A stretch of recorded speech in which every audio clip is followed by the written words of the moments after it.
What's up everybody, welcome back. So part 2 of our BattleMax project, and we're gonna continue working on the actual project today obviously. But first of all, there are a few small things that I want to mention. So you can download all of the project files after a new tutorial has been uploaded from the Discord. So at the end of the series I'll upload the project files and you can just download them there for free. So make sure to check that out. The link for the Discord is in the description of each video. And starting from this video, I will also going to add comments to the graphs, so it makes a bit more sense to what everything is doing, and especially at the end of the project when the graphs get bigger, then it's easier to follow what's happening. So that's what we're going to do starting today as well. At the end of the series, or at the end of the episode, we'll walk through each graph and start adding some comments in there. Then there are two project changes that I made, and I'm going to show them. So first of all, one of my Patreons requested to add a split screen option, so I took a look into that, and we're actually going to add split screen to this project as well at the end of the series. So I will consider those sort of the bonus episodes. The core of the project is pretty basic, and if you want to add some more advanced stuff, then we're going to do a few bonus episodes with some extended functionalities. So this isn't done yet, but to show you that it's actually coming, I have a split screen project over here. The upper player is controlled by the keyboard and the mouse, and then I have a controller over here, and I can use that to control the second player. So the most important stuff in here is already working, but I need to work out a few more things. But as I mentioned, at the end of the series, we're going to add split screen as well. And I also added a few changes to the menus. So I also added a sound menu. We're gonna add some music, and we're gonna add game and UI music and sliders for them, so you can adjust them separately. And there's also a controls menu where you can adjust the controls and the sensitivity of the cursor. So a few more basics that I've added, and we're gonna implement those as well. Okay. So I think that's the most important stuff that I want to talk about in general. Now there is something I want to mention about the things that we did in the previous episode, and then we're going to kick it off. We're going to start adding a new mouse cursor and set everything up for that in this series or in this episode. And we might also add a projectile so we can actually shoot with the Mac. But I kind of want to keep the episodes a little bit shorter and possibly upload 2 of them each week instead of one bigger episode. So maybe we'll stop at the end of the cursor, and then there will be a second episode later this week. But I'm not sure yet. We're going to see how everything goes. So I got the project up and running, and the first thing I want to talk about is inside of our player controller. So I've added these nodes for the events where they execute. And technically this isn't wrong, all instances for begin play on the player controller, but you need to keep in mind that a player controller does not exist in every instance of the game, so this might be a bit easy or maybe incorrect, it doesn't. But what I want to show is this is the setup for a multiplayer game, and the purple guy is the host, and then we have a client that's the green guy. And as you can see, the player controller exists on the local instance of the game for the client, so he has a local player controller, and there's also a player controller instance for the client that exists on the server. So a client has 2 instances of a player controller, while the host only has one. He only has his local player controller, and that one is not replicated to clients. So the player controller in that way is kind of unique to other classes. And what would be a better explanation here is to actually say for clients it executes local and on the server, and then for the server it executes only on the local instance. So it does execute on all instances that exist in the game. It's not a server only event, for example, so that's what I meant by it. But you have to keep in mind a player controller doesn't actually exist for all instances in the game. So if there's a second client over here, then the green player controller would still only exist for this client and for the host. And the third player will also have its own local player controller and an instance of it on the host. So the client player controllers do not replicate or have instances on other clients. So that's an important thing to keep in mind. So that's why I changed this comment bubble over here. And the reason why we are only using the local player controller in this case is because we're only doing things to our inputs. And those only exist on the local player controller because that's the only one that is actually using a keyboard and a mouse. So the server instance for the client does not have a mouse connected, or it cannot process any inputs. So you want to make sure that you do stuff like that on the local player controller only. And the same thing goes for our Mac. So over here we also have a locally controlled branch, because we're only using the local reference of the player controller. So that's kind of the same thing as you would do in a single player game where you would just get the player controller. Those are on the same instances, the local character and the local player controller, so we don't need to replicate that. We can simply get it because it's on the same instance of the game. And then for event tick, for character, that actually does execute on all instances. So I already got rid of my image. But as you can see, the host character also exists on the client, and for all characters there's 2 instances in a 2-player game, and if there's 3 players there would be 3 instances of each character. So begin play does execute on every instance in the game as well, but also for all clients actually, so it's different from a player controller. And we're using locally controlled here again because we're simply using an input, and that's the mouse. So if we want to access the mouse and the cursor location, then we need to be on the local player controller. So that's why we initially do things locally and then have to replicate it to the host to make sure that other instances will actually see our yaw and our pitch.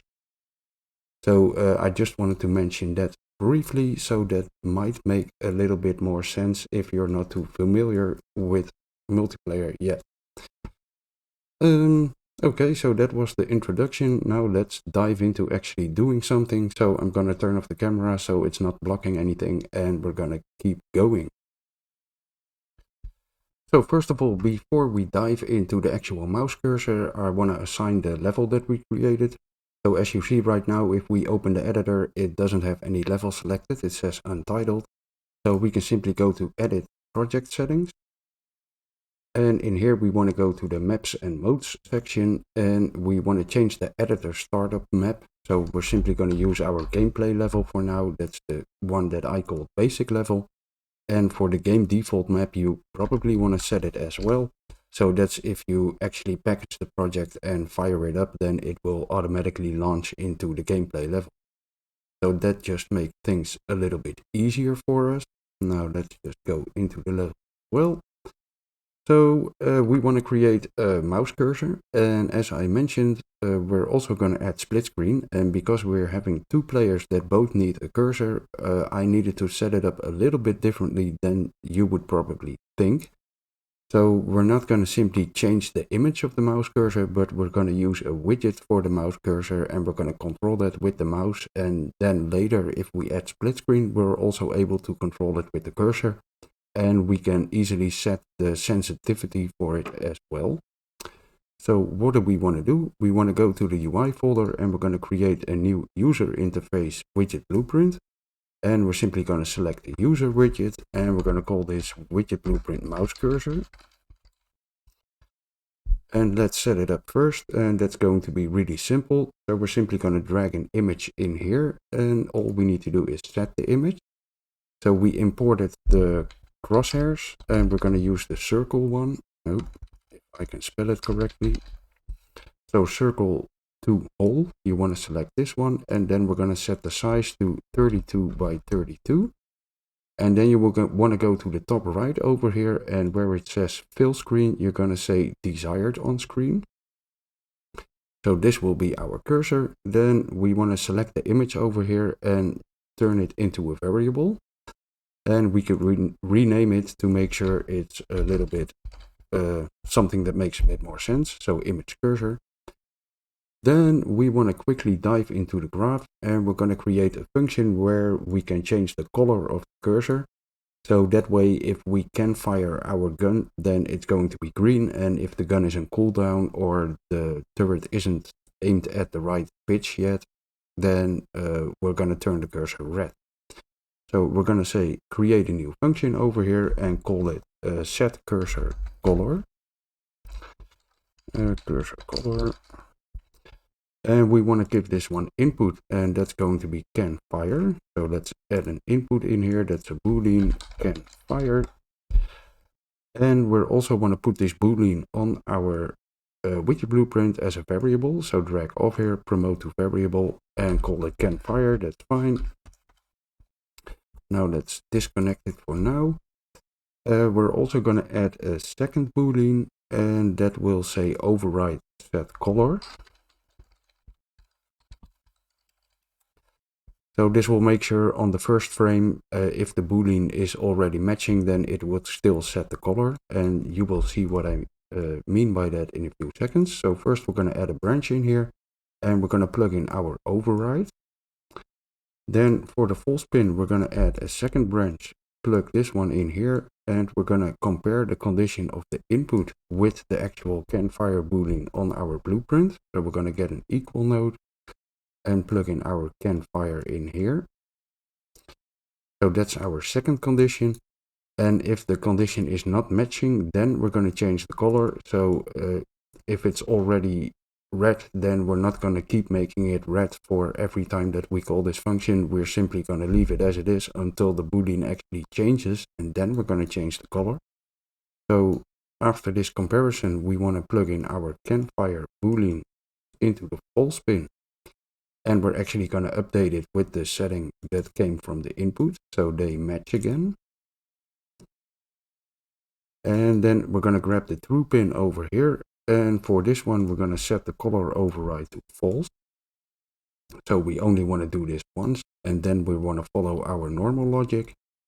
And then we're going to set the color of our cursor, so we can drag in the image. We're going to drag off here and set color, and then use the brush tint color, so the upper one over here. Plug in both of our branches, and then we can use a select node for the color. So we're going to drag off here and do select. And for this, we want to plug in our can fire boolean. So we can plug that in into the index in a wildcard over here. So if it's false, we're going to set the cursor to red. So we're going to drag off here, make slate color, and then click on the little color over here and simply turn it to red. And if it's true, we're going to make another slate color, and again, click on the image, and we're going to make it green. So this will update the color of our mouse cursor according to if we are able to fire the gun or not. So that's pretty much all we want to do inside of our mouse cursor. So let's save it and let's get rid of it. Now, as I mentioned, we're going to use our mouse to update the position of the cursor, but we also want to be able to use the controller later on for our split screen setup. So we want to make an input for the actual cursor. So we're going to go to input actions, and we're going to create a new input action over here and call this IA mouse movement, or maybe cursor movement. That's better because we also want to use a controller. And we want to open it up, and then we're going to set the value type to an axis 2D. And that's all we want to do in here. Save it and close it. And then we want to go to our input mapping context, and we want to add it in here as well. So we're going to add another mapping, and we want to select our cursor movement. And for now, we are simply going to assign our mouse axis. So expand this and look for mouse XY, the 2D axis, and assign that over here. And that should be all. So now we have the input setup as well. And then we want to go into our player controller for our Mac so we can set it up. So let's go to our Mac player controller, And I'm gonna grab my notes in here as well. Let me quickly see. So the first thing we want to do is create a widget for this. That's actually on screen. And because we're not going to use our default cursor, we want to turn this one off. So in begin play, show mouse cursor, we're going to disable that. And then we're going to create a new function. And we're going to call this UI show mouse cursor. And let me grab my example.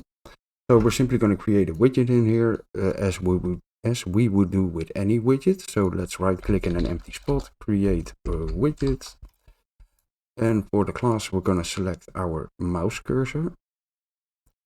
The owning player is a reference to ourselves because we are on the player controller right now. Then we can promote this to a variable. So drag off here, promote to variable, and call this our widget blueprint mouse cursor.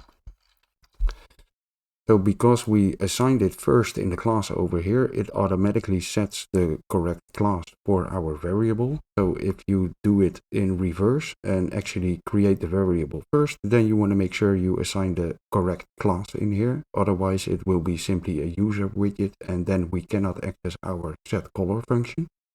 So make sure this is a widget blueprint mouse cursor. Then we're going to grab the reference that we have over here. And we're going to check if it's valid. So if it's already created or not.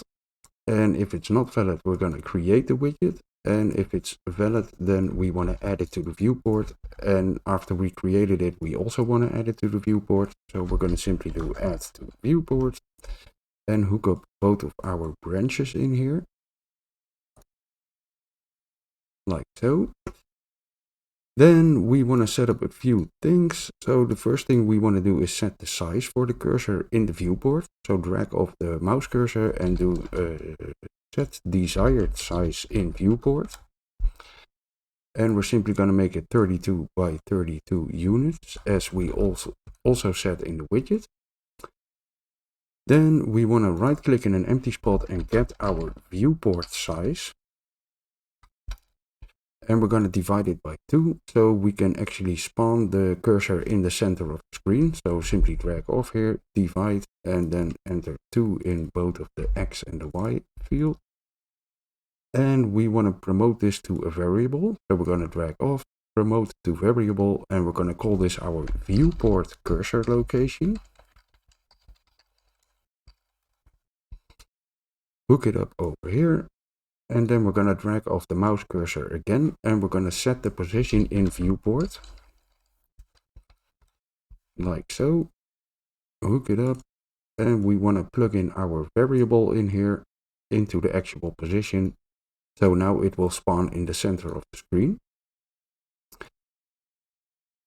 So that's the function. Compile and go back to our event graph, and we want to call that over here. So again, this only goes for the local player controller. Only the player that actually controls the Mac needs to see a cursor. So we simply can add it after our local player controller branch. That's fine. So how are we going to move this cursor? For that, we need to do a bit more setup inside of our player controller. So the first thing we're going to do is create the enhanced input action. So let's go to an empty spot over here and we're going to look for our input action cursor movement. And we want to split this action value. So we have an X and a Y pin over here. And then we're also going to drag in our viewport cursor location. And I didn't spell that correctly, I see. Like so. And we also want to split this one. And then we're simply going to add those together, but we're also going to add a multiplier. So first of all, let's drag off the X. We're going to multiply this. And after we multiplied it, we're going to drag off the X value from the viewport cursor location and we're going to add those together. So for X, you want to add them together. And for Y, a bit later on, we're going to subtract them, but never mind that. So we're going to add those, and for this one we're going to create a variable. So drag off here, promote to variable, and that's our cursor speed scale for the x-axis, like so. And to make sure that our cursor actually stays on screen, we want to clamp it to the size of our viewport. So we're going to right click again and get our viewport size. Oh, that's not the correct one. No, that's not the correct one. We want to get the viewport size for the widget library.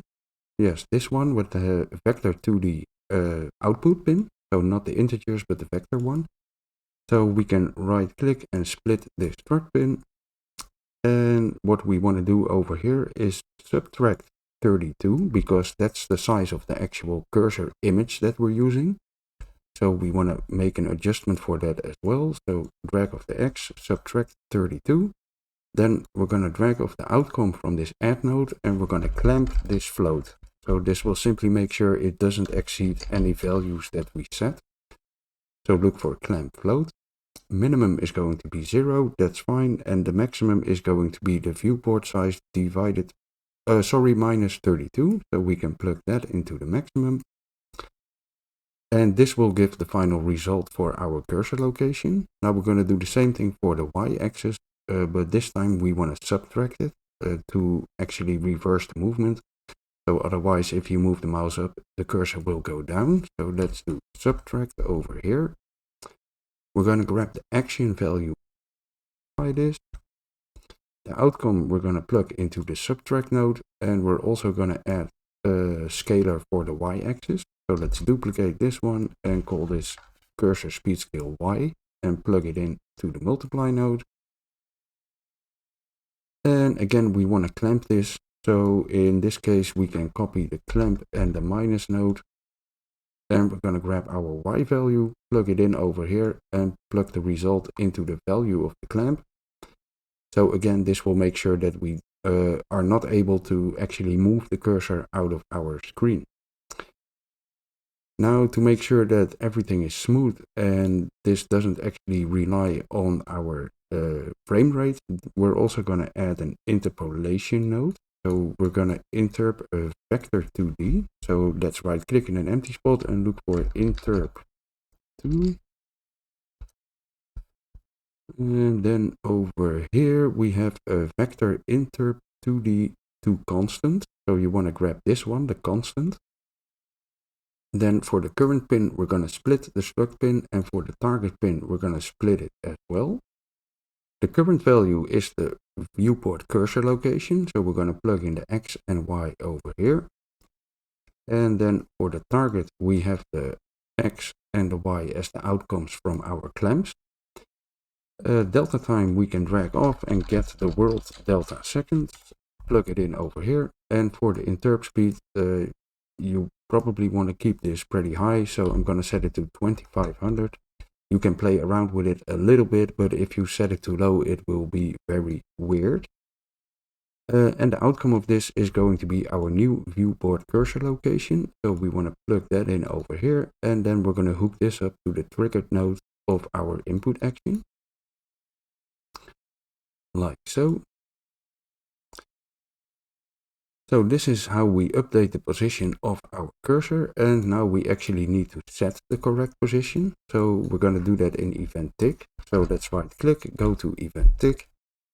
And again, like previously, we only want to do this for the local player controller. So we're going to grab a branch and we're going to look for is local player controller and hook that up over here.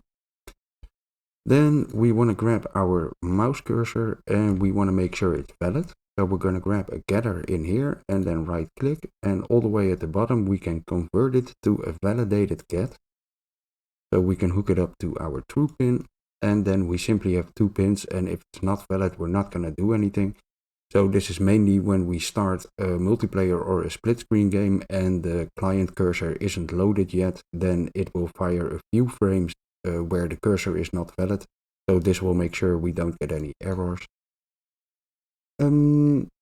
Now after we did that, we want to update our cursor location. So we're going to grab our, we already have the mouse cursor here. So drag off the validated get, and we're going to set the position in viewport. This one. And for the position, we can plug in our viewport cursor location, like so. So this will make the cursor actually move. And now we also want to be able to trace from the cursor to the level, so we can actually use it to fire. So in the previous episode, we did this on our event tick. We're going to get the hit result under cursor by channel. But because we're not actually using our mouse cursor anymore, we need to do this manually. So what we can do is actually get our viewport cursor location again. And from here, we're gonna add a small offset. So that's simply to make sure that we aim at the center of the cursor. And we're gonna add 20 over here and 25 for the y-axis. So 20 on x and 25 on y. And then we can split the outcome.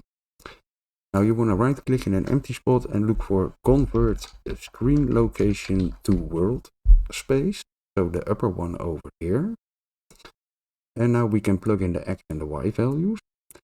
So this will give us a world location and a direction, and we can use this to actually create a line trace. So we're going to drag off our set position in viewport, and we're going to look for a line trace by channel.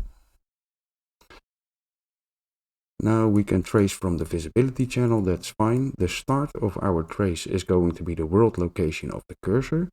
And then we want to use the direction to actually aim downwards into the level, and then where the trace hits, that will be the position where we want to fire at, basically.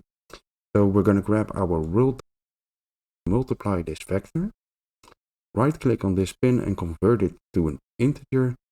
And you want to set it to something like 10,000 or 15,000 to make sure that you actually aim low enough from the camera down to hit the level. And then we can drag off the world location, and we're going to add two vectors together and simply plug in this vector over here, and that's the end position of our trace. Then we should be presented with an out hit, so we're going to drag off here and break the hit result, and the actual location that this provides, that's the location where we're going to fire at. So we're going to promote this to a variable. And let's call this our fake cursor location, for example. And plug it in over here. So this will actually replace what we used in the previous episode. So we can compile and save this now. And then we can go into our Mac player. So that's the one I just opened over here. And as I mentioned, we cannot use this get hit result on the cursor by channel anymore because we're not using the mouse cursor. So we can get rid of these nodes, and then we're going to drag off our Mac player controller, and we're simply going to get our fake cursor location. And we can plug that into the cursor location over here. So that way we only get it once from the player controller, and then we have it stored on our player character. So we can compile and save that as well. And now we should actually have a new working cursor. So let's go in game. And because we have it set over here, let me try single player first, although it should work multiplayer as well, by the way. But so we do have a cursor in the top right, but top left, but it's not actually moving. Let me double check. So we have this set to trigger the viewport size.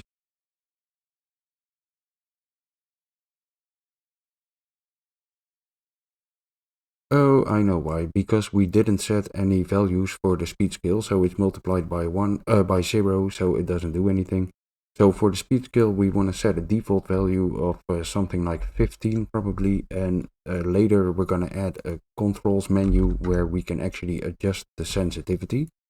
So for now, just set it to something like 12 or 15, and that should be fine. And now if we go in game, we are actually able to control our cursor. And the only weird thing that it's not spawning in the center of the screen, as we mentioned. So maybe we messed something up here. Set position in viewport. That's probably because... No, that's not because of that.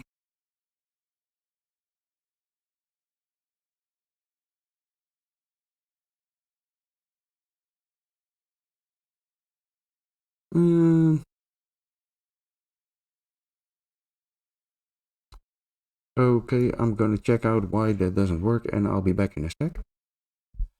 Okay, so I quickly checked in my example project, and if I load directly into the gameplay level, it does the same thing.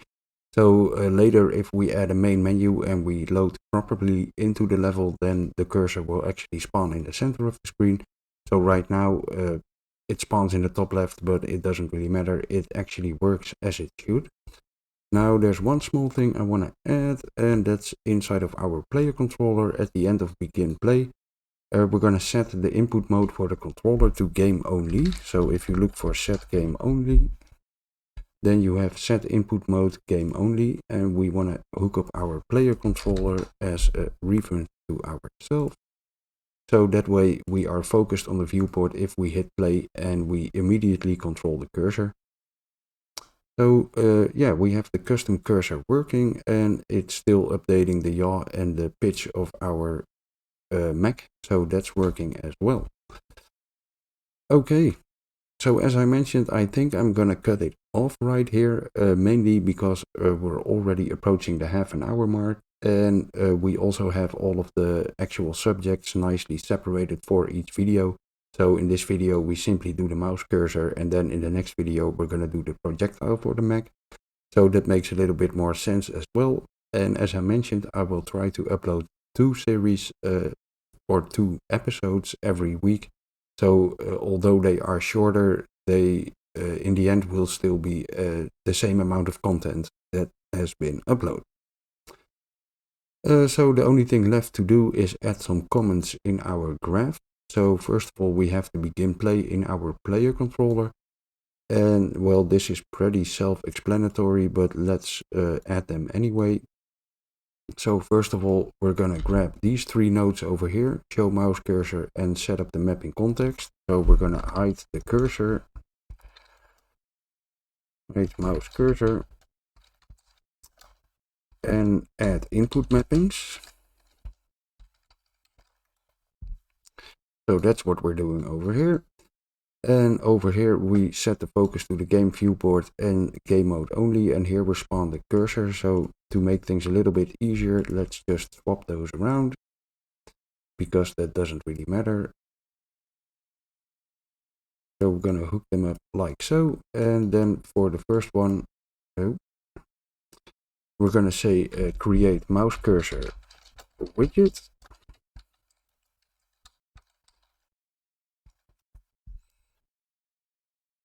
And for the last part, we're gonna say focus on viewport and set game only inputs.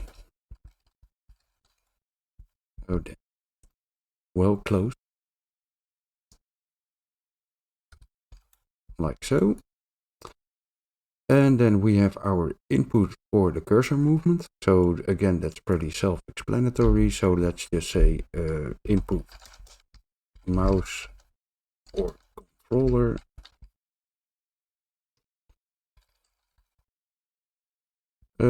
To move cursor.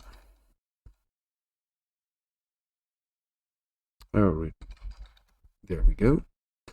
So input mouse or controller to cursor, and then for event tick we have our update cursor position, and we actually do 2 things in here. So let's grab the first part over here, and let's move this out of the way. So over here we simply set the cursor position, update cursor position.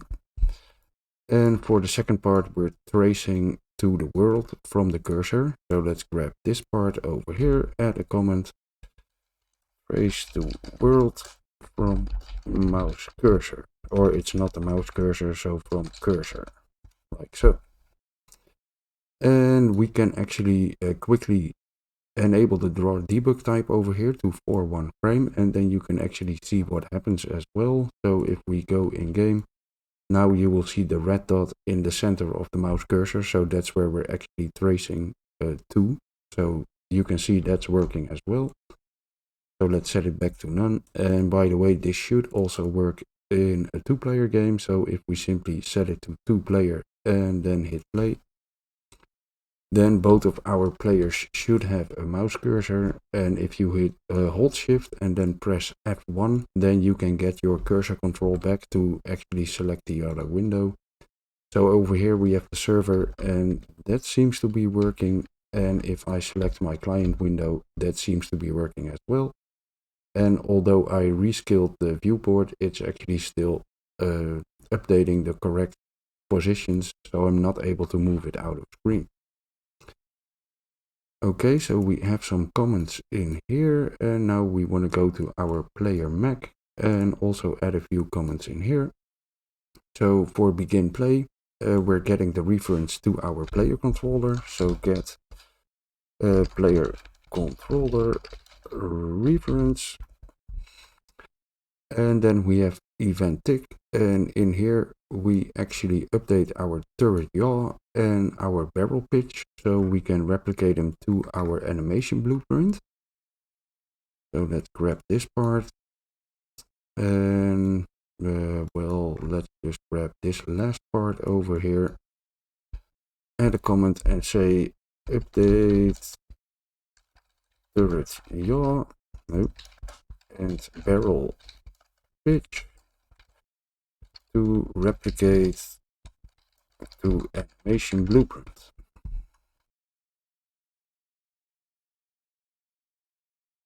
And then we already had a movement comment in here, so that should be pretty self-explanatory. Compile and save. And then we are pretty much good to go. So if we go to our event graph for our player controller, we have the event tick in here, so that executes on all instances.